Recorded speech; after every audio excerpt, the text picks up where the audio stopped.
In this video, we'll be covering sensor verification for the PaveScan RDM 2.0 system.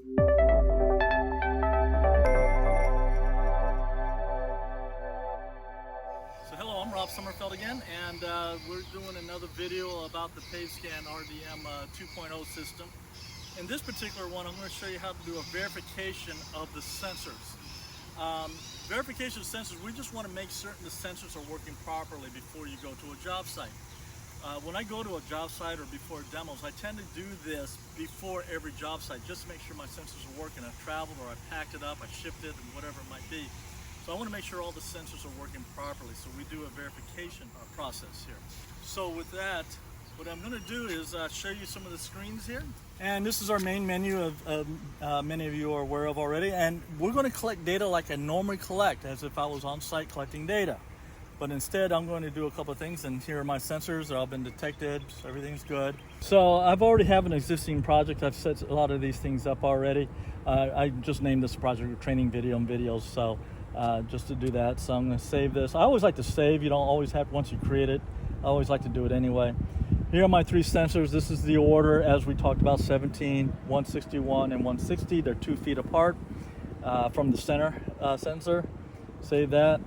Okay, so here, what I'm going to do is since I'm going to do this at the beginning of a job site, I have to collect in time mode. What time mode means is simply I don't have to move the cart. The cart's going to stay stationary as I collect data over this block that I'm going to show you here. And also, what I do name it is I like to name it that makes sense so I can look at it later on to make sure everything's okay.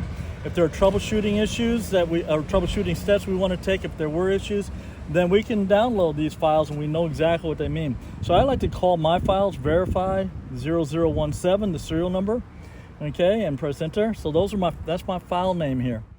This is a package that comes with every PaveScan system. Of course, here's the metal plate that we did the calibrations on, and here's the HDPE block 0017.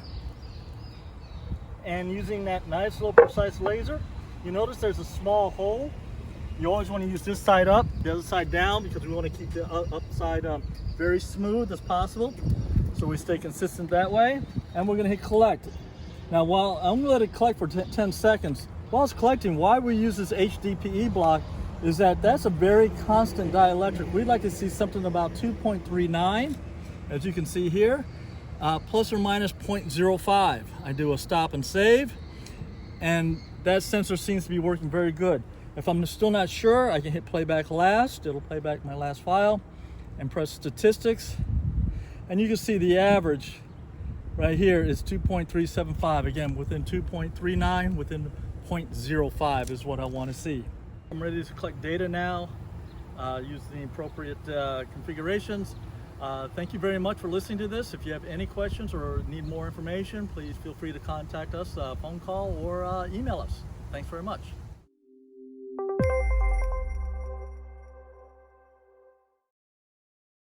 For questions, please drop us a line at training@geophysical.com.